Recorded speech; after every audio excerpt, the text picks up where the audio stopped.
On connaît tous ce sentiment, cette frustration d'atteindre un plateau de performance. Ce moment où, peu importe l'effort, on a l'impression de stagner, de ne plus progresser. Et si la clé pour enfin dépasser ce mur ne se trouvait pas dans les muscles eux-mêmes, mais plutôt dans l'incroyable réseau qui les alimente? Aujourd'hui, on va explorer un secret biologique qui peut débloquer de tout nouveaux niveaux de performance. Alors, voilà le programme. On va d'abord définir de quoi on parle avec cette mise à niveau secrète. Ensuite, on plongera dans la science pour comprendre comment ça marche. Puis, et c'est le plus important, on verra comment l'activer concrètement à l'entraînement. Et pour finir, on passera en revue les erreurs classiques qui peuvent tout simplement saboter ces progrès. Allez, on commence.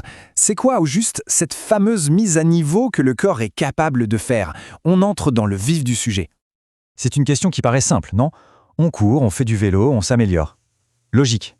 Mais que se passe-t-il vraiment à l'intérieur de notre corps? Le vrai changement, celui qui fait toute la différence, est bien plus profond et fascinant qu'on ne le pense. Et voilà le mot magique, l'angiogénèse. C'est tout simplement le processus par lequel le corps fabrique de nouveaux vaisseaux sanguins.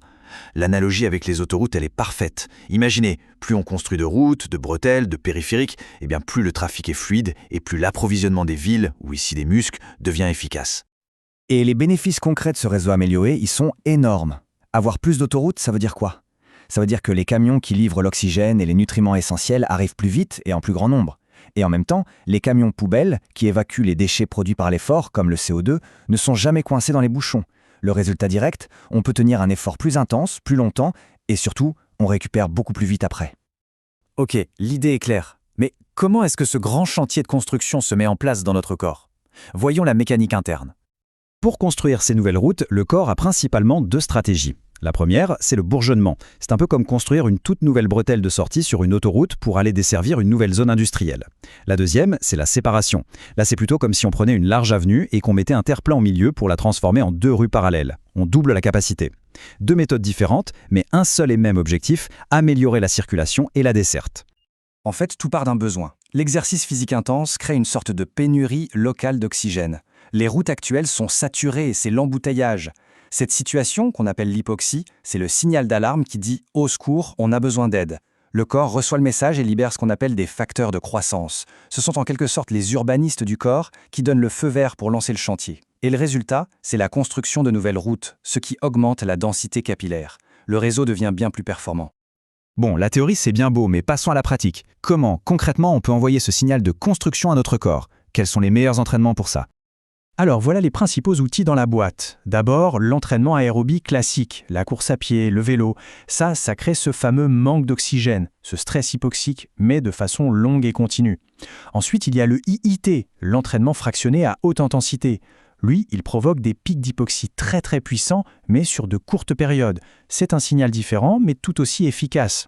On pense moins souvent à la musculation, et pourtant, les séries longues, avec plus de 15 répétitions et des charges modérées, favorisent énormément la vascularisation. Et enfin, les circuits training ou les cours collectifs, qui sollicitent de nombreux muscles en même temps, sont excellents pour un développement global de tout le réseau capillaire. Savoir comment construire, c'est une chose, mais il est tout aussi crucial de savoir ce qui peut bloquer les travaux ou même détruire ce qui a été fait. Parlons maintenant des obstacles les plus courants. Et là, on arrive à un point absolument fondamental. Certains types d'efforts peuvent avoir l'effet exactement inverse de ce qu'on recherche. Des contractions musculaires extrêmement intenses et maintenues, comme celles qu'on trouve dans l'entraînement de force pure, peuvent littéralement écraser les petits vaisseaux sanguins. C'est comme si un géant marchait sur l'autoroute, la circulation est coupée. Et ça nous amène à un constat qui peut paraître totalement contre-intuitif. Les athlètes spécialisés dans la force maximale, comme les powerlifters ou les haltérophiles, ont paradoxalement un réseau de routes sanguines moins développé dans leurs muscles que les marathoniens. Pourquoi? Tout simplement parce que leur type d'entraînement n'envoie pas le bon signal de construction, et peut même, comme on vient de le voir, l'entraver. La différence est donc très claire. D'un côté, on a l'entraînement d'endurance qui crée un besoin en oxygène et qui donc stimule la construction d'un réseau sanguin très dense pour y répondre, et de l'autre côté, l'entraînement en force pure qui ne crée pas ce stress hypoxique et qui, par ses contractions maximales, peut même gêner le flux sanguin existant. Ce sont vraiment deux adaptations physiologiques qui vont dans des directions opposées. Et attention, il n'y a pas que le type de séance qui compte. Le surentraînement, par exemple, est un vrai saboteur. Il crée une inflammation chronique dans le corps qui vient perturber tous les processus de régénération, y compris la construction des vaisseaux. L'entraînement en altitude, s'il est mal géré et trop extrême, peut aussi faire plus de dégâts qu'autre chose. Et bien sûr, l'erreur la plus simple, se concentrer uniquement sur la force et ignorer le cardio. C'est tout simplement passer à côté du signal de construction le plus puissant. Au final, le message clé à retenir, c'est celui-ci. La performance n'est pas juste une question de s'entraîner dur, c'est avant tout une question de s'entraîner intelligemment. Il s'agit de devenir l'architecte de sa propre physiologie, de construire consciemment ce système de livraison interne qui va permettre au corps de fonctionner de manière beaucoup plus efficace. Voilà une bonne question pour réfléchir. La prochaine fois, pendant un entraînement, on peut se demander est-ce que cet effort est en train de construire le moteur, cette infrastructure interne qui repousse les limites, ou est-ce qu'il ne fait que polir la carrosserie, l'apparence extérieure? La réponse pourrait bien changer notre approche de la performance.